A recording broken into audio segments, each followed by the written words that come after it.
హల్లెలూయా. రెండు చేతులు ఆకాశం పైకి మరొకసారి హల్లెలూయా. మొట్టమొదటిగా అవకాశం ఇచ్చిన నా దేవత దేవునికి హృదయపూర్వక వందనాలు తెలియజేస్తూ ఉన్నాను. రెండవదిగా ఈ కూడికి ఏర్పాటు చేసినటువంటి ప్రియులు మన యోసేపు గారికి వారి కుటుంబానికి ప్రత్యేకమైనటువంటి వందనాలు తెలియజేస్తూ ఉన్నారు. మూడవదిగా చేరికూడి వచ్చినటువంటి ప్రియులని మీ అందరికీ ప్రత్యేకమైనటువంటి వందనాలు. దేవునికి స్తోత్రం.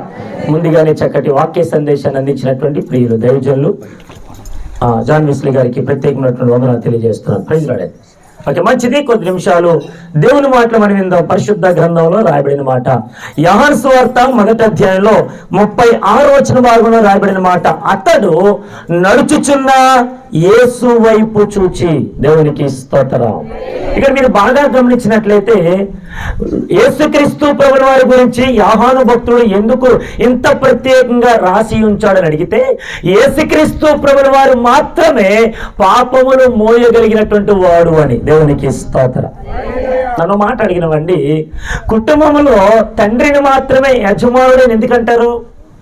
కుటుంబంలో తల్లిని యజమానుడని ఎందుకన్నారు? దానికి కారణం ఏంటంటే, యజమానుడిగా ఉంటున్నటువంటి తండ్రి ఆ కుటుంబంలో ప్రతి భారమును మోయగలవాడు.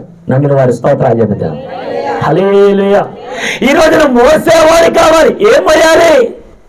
ఈ రోజున చాలా మంది నేను పని చేసుకుంటున్నాను కదా, సంపాదిస్తున్నాను కదా, నా పని చేసుకోలేనా, నా భార్య నేను మోసుకోలేనా అని అనుకుంటూ ఆ యేసు ప్రభువే రావాలా, యేసు ప్రభువే లోకానికి దిగి వచ్చి మన పాప భారాలు పోయాలా, ఆయన అంత పరిశుద్ధుడా అని అనుకుంటూ చాలా మంది అనేక రీతిగా యెషయా భక్తులు సెలవిచ్చినవి తట్టుగా తమ ఆలోచనలు బట్టి తమ సొంత మార్గములను వెతుకొని అనేకమైనటువంటి అలవాట్లకు లోబడి యేసు ప్రభు ఇచ్చేటువంటి ఉచితమైన కృపను పొందలేకపోతూ ఉన్నారు. దేవునికి స్తోత్రం.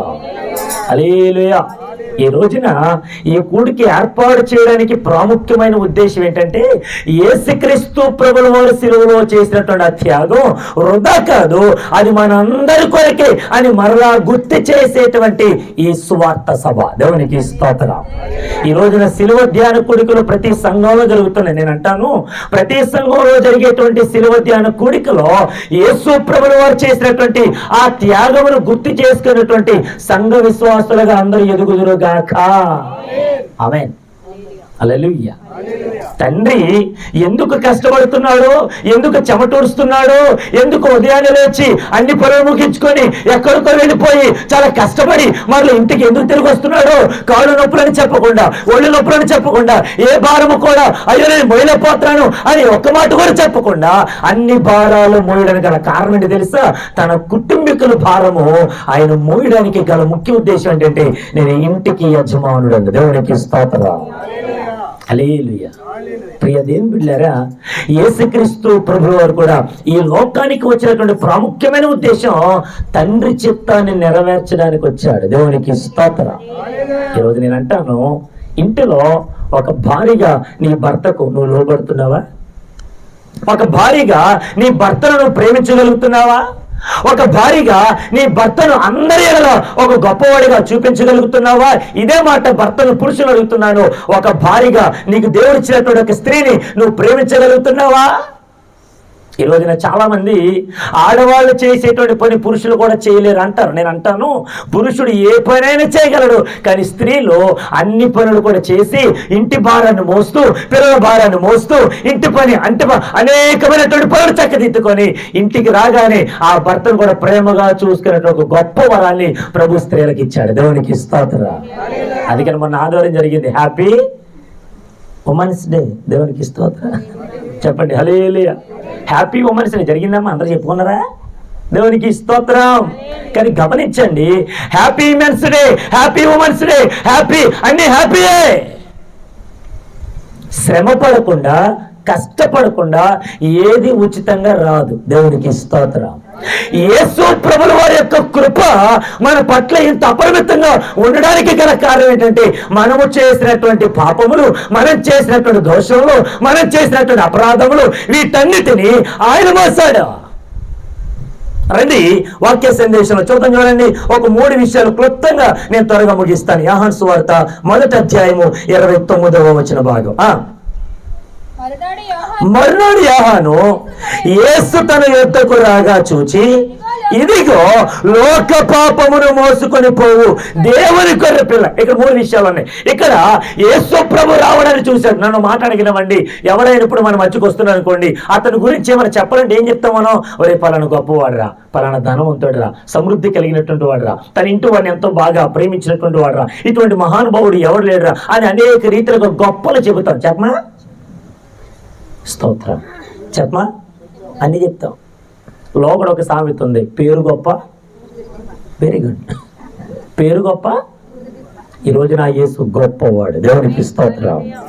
యేసుని ఎవరైతే వెంబడిస్తారో, యేసు ప్రభుని గురించి తెలుసుకొని ఎవరైతే రాగలుగుతారో, ఆయన గొప్పతనాన్ని వారు రుచి చూడగలరు.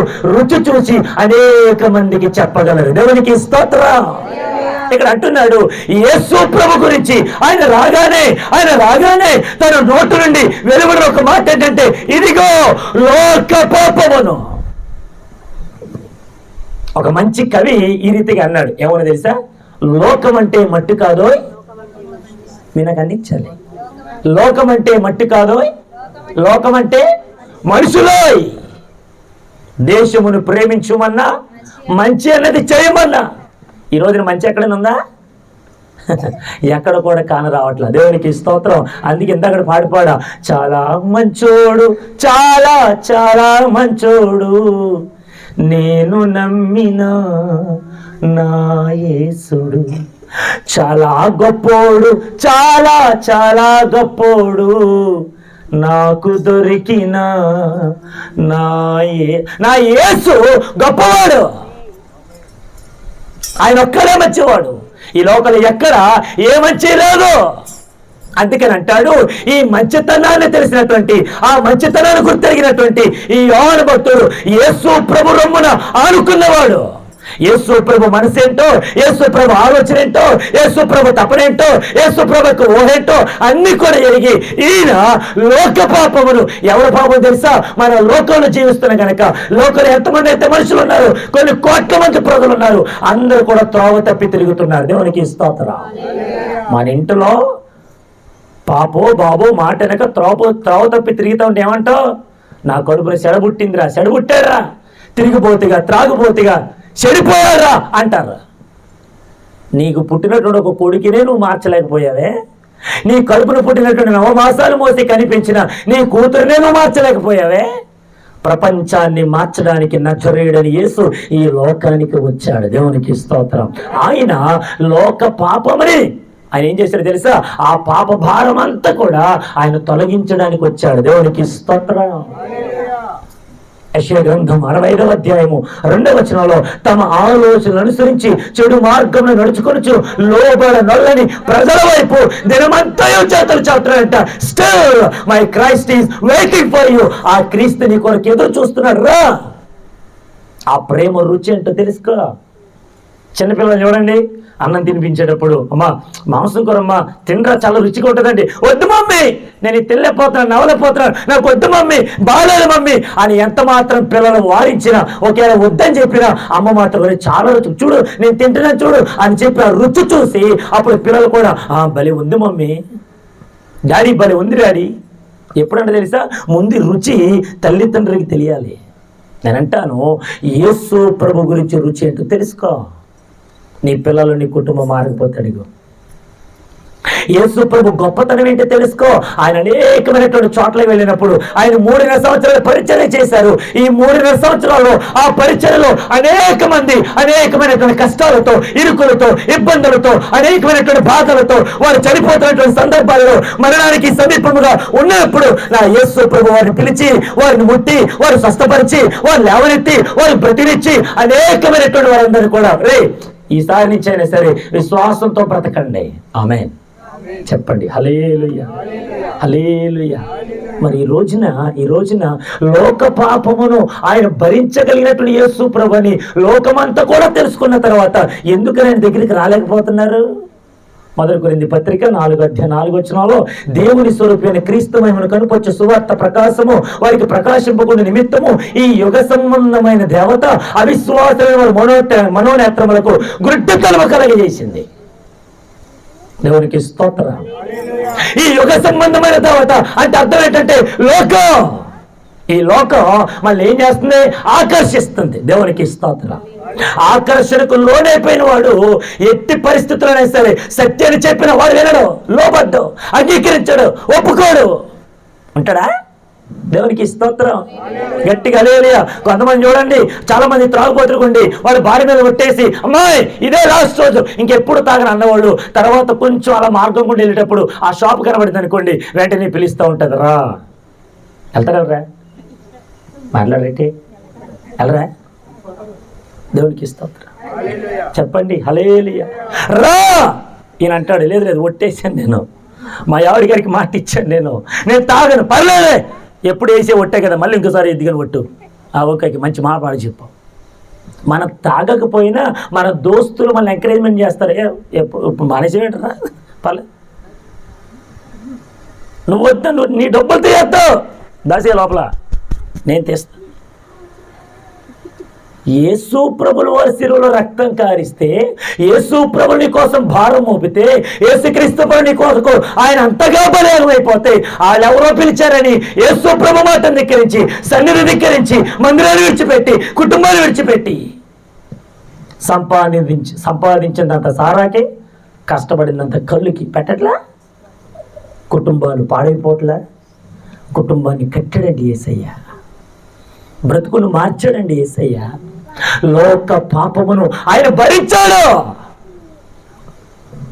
ఆయన కింద ఒక టైటిల్ ఇవ్వబడింది, ఈయన లోక పాపమును మోసుకొని పోవు దేవుని గొర్రె పిల్ల. ఇది దేవుని గొర్రె పిల్ల.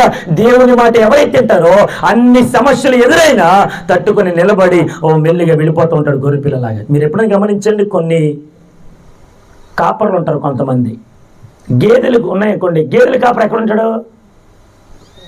స్తోత్రం నాయన. గేదెలు ముందుంటాయా, కాపర ముందుంటాడా?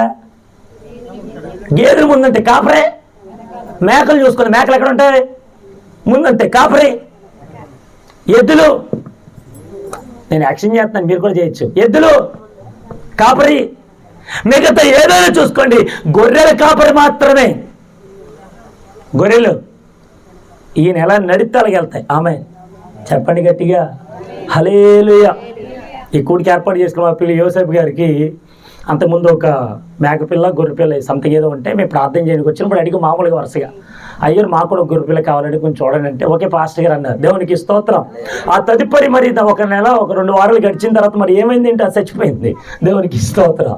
ఏమైందంటే తెలియదు పాస్టర్ గారు, ఎలా చచ్చిపోయింది అన్నారు. మేము అన్నాం, అయితే పర్లేదులేండి, ఇప్పుడు వద్దులేండి అంటే, ఇక్కడ ఏదైతే చచ్చిపోయిందో దాన్ని బట్టి వేరేది కూడా ఏమైపోయిందంటే, మనశ్శాంతి లేక, అది కూడా సంతోషంగా లేక, అలాగే నీరసంగా ఉండిపోయేసరికి ఇది ఎక్కడ మనోబెగదో చచ్చిపోద్దని దీన్ని కూడా తీసుకెళ్ళి ఏ గుంపులో అయితే తెచ్చారో మళ్ళా గుంపులో కలిపేశారు. వెళ్ళి ఉన్నారు ఇక్కడ ఆ కళ్యాణ్.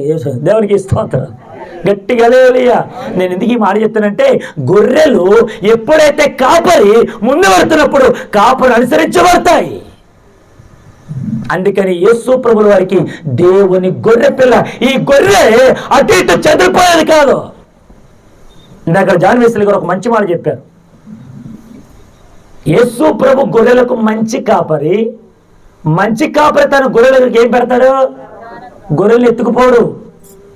ఈ రోజున సంఘాల్లో చొరబడినటువంటి చాలా మంది తోడేళ్ళు గొర్రెలు ఎత్తుకుపోతున్నాయి, గొర్రెలు చీల్చేస్తున్నాయి, ఈ మందులో చెత్తుకుపోతున్నాయి. అలా ఎత్తుకెళ్ళిపోయిన తర్వాత గొర్రె బతకగలదా? ఉండగలదా? తమ మందని విడిచిపెట్టిన గొర్రె ఒంటరిదైపోద్ది, ఎవరు పట్టించుకోపోయేసరికి చచ్చిపోద్ది. కానీ 99 గొర్రెలు విడిచిపెట్టిన ఆ కాపరి తప్పిపోయిన గొర్రె కోసం వచ్చాడు. చూసా నేను సంఘంలో అదే చెప్తా. ఎవరైతే ఈ సంఘంలో బాప్తీసం తీసుకున్నారో అందరూ కూడా ఈ బలలో చేయవేయాలి. ఎందుకు చెప్తున్నాను? తప్పిపోకుండా ఉండడానికి, తప్పిపోయి చచ్చిపోకుండా ఉండడానికి, తప్పిపోయి ఒంటరిగా బ్రతకకుండా ఉండడానికి. ఇప్పుడు చెప్పండి, ఈ గొర్రె లోక పాపమును మోస్తుంది. గొర్రె దేవునికి స్తోత్రం. గట్టిగా హల్లెలూయా. ఎవరు మన కొరకు రాలా, ఎవరు మన కొరకు రక్తాన్ని చిందించలా, ఎవరు మన కొరకు ప్రాణం పెట్టలా. నజరేయుడైన యేసు దేవుడు, ఆయన అందరి దేవుడు. ఆయన అందరి కొరకు ప్రాణం పెట్టాడు. లోక పాపమును భరించాడు ఆయన. రెండో విషయం ఏంటంటే అక్కడ రాయబడుతున్నమాట, ఇదిగో లోక పాపమును చెప్పాలి మోసుకొని పోవు. దేవునికి స్తోత్రం. నువ్వు నన్ను మాట్లాడినావండి, నేను ఇప్పుడు ఒక భారాన్ని మోసుకుంటూ ఒక సంథింగ్ ఏదైనా మోసుకుంటూ వస్తున్నాను అనుకోండి, మీరు అందరూ ఏమంటారు? మరి పాస్ట్ గారు బైబిల్ పట్టుకోకుండా ఏదో మోసుకుంటూ వస్తున్నారా, ఏ పనికి వెళ్తున్నారా, ఏ బ్యాగ్ మోస్తున్నారా అంటారా? ఈ లైట్ నన్నే బాగా చూపిస్తుంది మీకంటే. దేవునికి స్తోత్రం. రెండు చేతులు పైకెత్తి చెప్పండి అమ్మా హల్లెలూయా. ఇప్పుడు నేను భారం మోస్తున్నాను, చెమట కారిపోతుంది, మొత్తం షర్ట్ అంతా తడిసిపోయింది, వైట్ షర్ట్ కాస్త బ్లాక్ అయిపోయింది, అసలు బ్లాక్ కదా. దేవునికి స్తోత్రం. ఇదంతా అయిపోయేసరికి వెంటనే మీరు అందరూ చూశారు, పాస్ట్ గారు ఏంటి అలాగే అయిపోయారు, ఈ పాస్ట్ గారైనా ఏంటి ఇలా మోస్తున్నారండి ఇవన్నీ అన్నారు. అంతా అయిపోయింది. ఇప్పుడు ఇదంతా అయిపోయిన తర్వాత వెంటనే మీరు నా దగ్గరికి వచ్చి, పాస్ట్ గారు ఈ భార్యను ఎంతసేపు మోస్తారండి, వదిలేండి పాస్ట్ గారు అని అన్నారు అనుకోండి. ఇప్పుడు నేను అంటాను, అయితే ఇప్పుడు నేను తీసేస్తే ఎవరు మోస్తారని అన్నాను, మీరు మోస్తారా? మాట్లాడట్లేదు. మోస్తారా? మీరు మోయరు కాబట్టి నా భార్య నేనే. దేవునికి స్తోత్రం. ఇక్కడ గమనించదగిన ఒక విషయం ఏంటంటే, నేను మోస్తున్న భారాన్ని ఆయన చూచి, ఒరే ఇది మోయలో, ఇది నీ వల్ల కాదు, రా నేను మోస్తాను, నా కాడి నీ మీద ఎత్తుకో. మీరు ఎప్పుడైనా ఒక ఎద్దుల బండి ఎప్పుడైనా చూసారా? ఒక ఎద్దు బండి ఉంటుంది, దానికి ఒక బండి, ఎద్దు ఉంటుంది, ఒక బండి, రెండు ఎత్తుల బండ్లు ఉంటాయి. రెండు ఎత్తులు ఉంటే ఆ బండి చాలా సఖ్యంగా వెళ్ళిపోతూ ఉంటుంది. ఒక ఎత్తుతో ఉండేటువంటి బండి మాత్రం చాలా కష్టతరంతో ముందుకు వెళ్తూ ఉంటుంది. యేసు ప్రభు అన్నారు మత్తయి సువార్త 28వ అధ్యాయంలో 11-28 రాబడిన మాట, ప్రయాసపడి భారము మోసుకొనుచున్న అది ఏ భారమైన పర్లా నా యొద్దకి రండి, నేను మీకు కష్టం ఇస్తాను అన్నడా? నేను మీకు భారం ఇస్తాను అన్నడా? ఏమన్నాడు? మీరు నాకు జవాబు చెప్పాలి. ఏమన్నాడు? ఇప్పుడు చెప్పండి. విశ్రాంతి కోసం ఎంతో మంది ఎన్నో రకాలుగా డబ్బులు పెట్టి ఒక గంట సేపు విశ్రాంతి కోసం ఎదురు చూడట్లేదా? విశ్రాంతి దొరికేది దేవుని మందిరంలో. దేవునికి స్తోత్రం. విశ్రాంతి దొరికేది యేసు ప్రభు దగ్గర. రాయబడిన మాట ఏంటి తెలుసా? భారము మోసుకొనుచున్న సమస్త జనులారా. నొక్కనే కాదు, అందరినీ పిలుస్తున్నాడు ఆయన. Our calling is not only one. ఆయన ఒక్కరినే పిలవలేదు, అందరినీ పిలిచాడు. అందుకని ఆయన ఏమన్నాడంటే భారము మోసే దేవుడు. దేవునికి స్తోత్రం. అందుకని యెషయా గ్రంథం 9వ అధ్యాయం 6వ వచనం రాయబడిన మాట, ఇదిగో యాలయనగా మనకు శిశు పుట్టెను, మనకు కుమారుడు అనుగ్రహింపబడెను, ఆయన భుజము మీద ఏ భారం, ఏ రాజ్యం? ఆమేన్ చెప్పండి హల్లెలూయా. పెళ్ళి అవ్వలేదు అంటారు. పెళ్ళైన తర్వాత భార్య సరిగ్గా చూసుకోలేదు అనుకో, స్తోత్రం, సైలెంట్ అయిపోయింది సభ. ఏమంటారు? హల్లెలూయా చెప్పండి హల్లెలూయా. ఏం చూస్తున్నావయ్యా భార్యని, ఏం బట్టి పోషిస్తున్నావు, నీకంటే సన్నగా అయిపోయిందేంటి? లావుగా అయితేనేమో తట్టుకోలేరు, లావు అయిపోయింది అంటారు. సన్నగా అవుతేనేమో మా అమ్మాయికి ఏం పెట్టట్లేను. నేను అంటానండి, పెళ్ళైతే నువ్వు ఇన్ని చూస్తున్నా కదా, సంఘంలో ఒక ఆత్మగా చేర్చబడి, సంఘంలో ఒక విశ్వాసగా చేర్చబడి నువ్వు ఆత్మీయతలో సన్నగిలిపోతున్నావా, నెరసలిపోతున్నావా, ఎదుగుతున్నావా? వాక్యాన్ని బట్టి నువ్వు వృద్ధి పొందాలి, వాక్యాన్ని బట్టి సమృద్ధిగా ఉండాలి, వాక్యాన్ని బట్టి నిరంతరం ఎదుగుతూ ఉండాలి. క్రీస్తులా ఎదుగుతున్నావా? మేము ఎప్పుడో నమ్ముకున్నామని చెప్పి చరిత్ర చెప్పుకో. యేసు ప్రభు ఎవరో నిన్ను చూసి అనేక మంది తెలుసుకునేలాగా ప్రవర్తించు. ఈ శిలువ ధ్యాన కూడికలో మనల్ని మనం పరిశీలించుకోవడానికి, మనము దేవుని ఎదుట ఎలా ఉన్నామో తెలుసుకోవడానికి, ఆ క్రీస్తు ప్రభువు చేసిన త్యాగాన్ని మైమర్చిపోకుండా జ్ఞాపకం ఉంచుకోవడానికి, అనేక మందికి నా యేసు గొప్పవాడు, ఆయన అందరి దేవుడు అని తెలియజేయడానికి ఏర్పాటు చేయబడిన ఈ శిలువ ధ్యాన కూడిక. దేవునికి స్తోత్రం. చెప్పండి హల్లెలూయా. ఆయన మోస్తున్నాడండి. ఇదిగో సమస్త భారమును మోసుకొనుచున్న సమస్త జనులారా నా యొద్దకు రండి, నేను మీకు విశ్రాంతినిస్తా, నేను మీకు నెమ్మదినిస్తాను, నేను మీకు ఓర్పునిస్తాను. నా యొద్దకు వచ్చి నేర్చుకోండి, నా కాడి సులువు, నా భారం తేలిక. నా కాడి ఎలాంటిది? సులువు, నా భారం తేలిక. రండి నా కాడి ఎత్తుకొని నేర్చుకోండి. అందుకని స్టీవెన్సన్ ఒక పాట పాడారు కదా, నేర్చుకొనుటకు నీ యొద్ద యేసు కూర్చుండి విందునయ్యా, నేర్పించు యేసయ్యా, నేర్పించు యేసయ్యా, నా మంచి బోధకుడా, నేర్పించు యేసయ్యా నేర్పించు యేసయ్యా. దేవునికి స్తోత్రం. ఆయన నేర్పిస్తాడు. అక్కడ 2 ఎద్దుల బండి గురించి చెప్పారు కదా. ఒక ఎద్దు ఎప్పుడైతే భారవంతం వస్తుందో అది నెరిసిలిపోయి బక్క చిక్కిపోయి ముందుకు కదలేక అలా పడిపోయింది అనుకోండి, ఇంకో ఎద్దు వచ్చి కొంచెం అలాగా వారించిందనుకో, పట్టుకుందనుకో, ఇప్పుడు ఆ బండి మీద ఉండేటువంటి భారం తేలిక అవుతుందా ఇంకా బరువు అవుతుందా? ఆ తేలిక అయ్యేటువంటి విధానం ఏంటి తెలుసా? నువ్వు మోయలేని బరువును ఆయన నీ దగ్గరకు వచ్చి ఎత్తుకొని మోసాడు. ఎత్తుకొని మోసాడు యేసుప్రభు. ఈ లోకల్ ఎవరైనా ఉన్నారు అలాగా? చంటి పిల్లలను ఒక 3-4 సంవత్సరాలు వచ్చేంత వరకు ఎత్తుకుంటావు. కొంచెం పెద్ద దగ్గర ఏమంటావు? దిగా. సంకంతా మొత్తం ఏమైపోయింది? సంకంత ఏమైపోయింది? దిగా. నడవైపోతున్నావు ఏంటి? నడవడం నేర్చుకో. చిన్నప్పుడు మాత్రం చిన్నప్పుడు ఏం చేసావు? దేవుడికి స్తోత్రం. మేనగోళ్ళ ఉంది, చాలా జాగ్రత్తగా ఎత్తుకొని స్కూల్కి తీసుకెళ్ళేటప్పుడు దింపకుండా.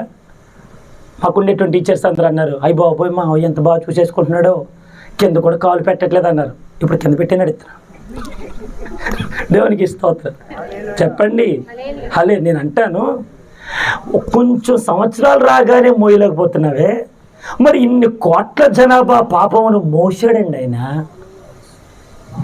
ఆకాశానికి భూమికి మధ్యలో వేలాడిపోయాడు యేసు ప్రభు. మరి పాప భారాన్ని మోసిన యేసు ప్రభు గొప్పవాడిని ఎప్పుడు తెలుసుకుంటావు? ఎప్పుడు అంగీకరిస్తావు? ఆ ప్రేమ దగ్గరికి ఎప్పుడు వస్తావు? ఆ ప్రేమ నీ తండ్రి కంటే మించిన ప్రేమ. ఆ ప్రేమ నీ తల్లి కంటే మించిన ప్రేమ. భర్త కంటే, భార్య కంటే, కడుపును పుట్టి పెంచినటువంటి బిడ్డల కంటే మిన్నైన ప్రేమ నా యేసు ప్రేమ. అందుకే ఆయన మోసాడు. ఆ యోహానికి అర్థమైపోయింది, అబ్బా అసలు ఈయన మోస్తాడు, నేను కాదురా బాబు, నేను మోయలేను, నా వల్ల కాదు. దేవునికి స్తోత్రం. చెప్పండి హల్లెలూయా. 1 లోక పాపమును భరించాడు, 2 ఈ లోక పాపమును మోసాడు. ఒక విధంగా చెప్పాలంటే నేను మహా అయితే ఒక 50 కేజీలు మోయగలను. ఎంత దూరం? 1 కిలోమీటర్ నడగలను 50 కేజీలతో? నడగలనా?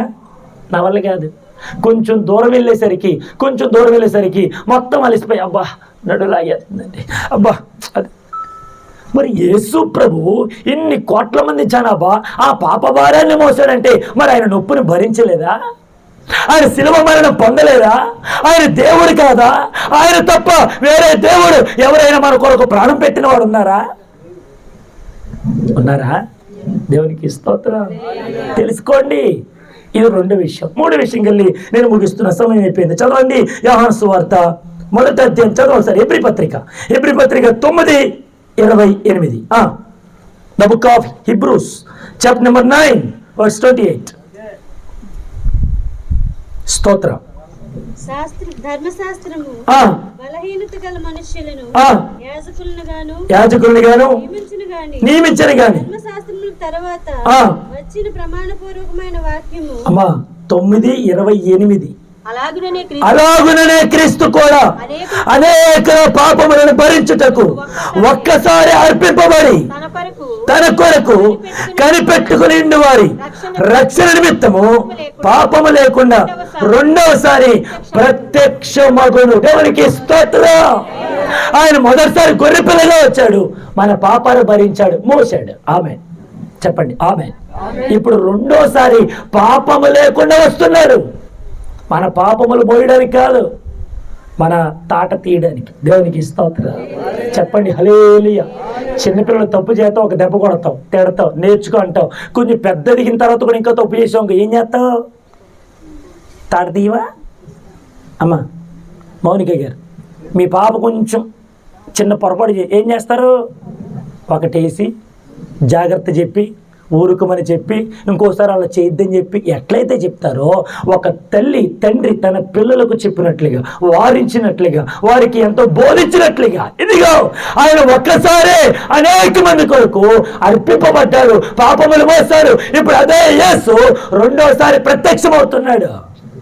ఎందుకో తెలుసా? ఆయనతో పాటు మనం కూడా ఆ పరలోక రాజ్యంలో ఉండేటి కొరకు దేవునికి స్తోత్రం. చెప్పండి హల్లెలూయా. మొదటిగా రాకలో యేసు ప్రభువును గొర్రెపిల్లగా పరిచయం చేశాడు. ఇదిగో ఈయన. కానీ హెబ్రీ పత్రికలో ప్రకటన గ్రంథం రాబడిన మాట, ఆయన గర్జించు సింహం వలె వస్తున్నాడు. ఆయన ఒక సింహం. ఆయన వస్తున్నటువంటి రాక కోసం నువ్వు నేను కూడా సిద్ధపడాలి. దేవునికి స్తోత్రం. చెప్పండి హల్లెలూయా. ఇప్పుడు చెప్పండి, త్రోవ తప్పిపోయిన వారి వల్ల ఇంకా అలాగే ఉందామా? తప్పు తెలుసుకొని యేసు ప్రభు దగ్గరికి వచ్చి, ప్రభువా నేను పాపిని, నా పాపమును క్షమించవా యేసయ్యా, నీలాంటి మంచి దేవుడును ఇప్పటి వరకు నేను రుచి చూడలేదు నాయన, నన్ను క్షమించు ప్రభువా అని పలుకుతావా? Choice is yours. అవకాశం ప్రభు నీకే ఇచ్చాడు. తెలుసుకో, రక్షణ పొందు. ఇదిగో లోక పాపములను మోసుకొని పోవు దేవుని గొర్రెపిల్ల. ఆ దేవుని గొర్రెపిల్ల నీ పాపమును మోసాడు, నీ పాపమును భరించాడు, నిన్ను పరిశుద్ధపరిచాడు, నిన్ను పరలోక రాజ్యంలో చేర్చడానికి తన్ను తానుగా బలిగా అర్పించేసుకున్నాడు. అది గొర్రెపిల్ల. ఇప్పుడు చెప్పండి, ఈ రోజున చాలా మంది క్రైస్తవులందరూ కూడా గొర్రెలు అంటున్నారు. మంచిదే, తట్టుకో, నిలబడు, ఓర్చుకో. నీ ఓర్పును చూసి వారు మార్పు చెందుదురుగాక. నీ ఓర్పును చూసి వారు ప్రభుని తెలుసుకుందురుగాక. నీ ఓర్పును చూసి వారు ప్రభు మందిరానికి వచ్చుదురుగాక. యేసు ప్రభు నిజమైన దేవుడు అని వారు అంగీకరించుదురుగాక. దేవునికి స్తోత్రం. చెప్పండి హల్లెలూయా. కాబట్టి గొర్రె పిల్లలని ఎత్తుకెళ్ళిపోయే వాళ్ళు కావాలా? గొర్రెల కొరకు ప్రాణం పెట్టి క్రీస్తు కావాలా? ఎవరు కావాలి నీకు? ఈ రోజున చాలా మంది దొంగ బోధకులు, అబద్ధ బోధకులు అనేక రీతిగా తోడేళ్ల చర్మం కప్పుకొని దేవుని సంఘంలో చొరపడి సంఘాన్ని గలిపిలి చేసేటువంటి వారు కావాలా? యేసు ప్రభు కొరకు ఉన్నది బోధించి నీ కొరకు ప్రాణం పెట్టిన యేసును బోధించేవారు కావాలా? Choice is yours. ఎవరు కావాలి నీకు? గొర్రె పిల్లగా ప్రభు మందిరంలో, నాయన నేను ఇంతవరకు మర్చిపోయాను నాయన, నా ఇష్టం వచ్చినంతసేపు తిరిగాను తండ్రి, అనేక రీతిలుగా నా ఇష్టం వచ్చినట్టుగా బ్రతికాను, నన్ను క్షమించు ప్రభువా, నీ సేవలో ఉంటాను, నీ సంఘంలో ఉంటాను, నన్ను మార్చి సరి చేసి పరిశుద్ధ రాజ్యంలో నన్ను చేర్చు నాయన. ఆ పరలోక రాజ్యం వరకు నేను, నా కుటుంబం, మేమందరం కలిసి వస్తాం నాయన. ఒక మంచి తీర్మానం తీసుకో. యేసు ప్రభు కొరకు బ్రతుకు. ఆయన నిన్ను రక్షిస్తాడు, నీ కుటుంబాన్ని రక్షిస్తాడు, నీ కుటుంబాన్ని ఆయన ఎంతగానో దీవిస్తాడు. గొప్ప కార్యాలు నీకు, నీ కుటుంబానికి, సమాజానికి నా ప్రభు చేయును గాక. గొప్ప ఆశీర్వాదాలతో ప్రభు నింపును గాక. ప్రభు ఈ మాటలు మన వినికిడిలో ఫలాభివృద్ధి జరిగించును గాక. ఆమెను అందరూ మోకరించండి, ప్రార్థన చేసుకుందాం. అందరూ మోకరించండి, ప్రార్థన. దేవుడు మనకి ఇచ్చిన మంచి సమయాన్ని బట్టి లోక పాపమును మోసుకొని పోవు దేవుని గొర్రె పిల్లైనటువంటి యేసు ప్రభుల వారి దగ్గరికి వస్తావా? ఆ గొర్రె పిల్లగా యేసు ప్రభు ఎంతగా పాపమును భరించాడో తెలుసుకుంటావా? నీ కొరకు, నా కొరకేగా ఆ కలువరి గిరిలో అంతగా ప్రాణత్యాగం చేశాడు. ఇంకెవరైనా ఉన్నారా? నీ తల్లి కానీ తండ్రి కానీ ఎవరైనా మన కొరకు ప్రాణం పెట్టారా? ఒకసారి ఆలోచించు. ప్రార్థన చేసుకుందాం. మొదటిగా మన మధ్యలో ఉండేటువంటి యోసేపు గారు వచ్చి ప్రార్థనలు నడిపిస్తారు. కుటుంబం కొరకు, సంఘం కొరకు. ప్రభు వారికి ఇచ్చినటువంటి చిన్న కుమారుడు విదేశాల్లో ఉంటున్నారు. ప్రభు వారికి చక్కటి క్షేమం ఇచ్చినట్లుగా ప్రార్థన చేద్దాం. నన్ను మైకి ప్రార్థనలో ఉందాం. మొదటిగా యోసేపు గారు ప్రార్థన చేస్తారు. ప్రార్థన. మహాపరిశుద్ధుడైన నా ప్రభు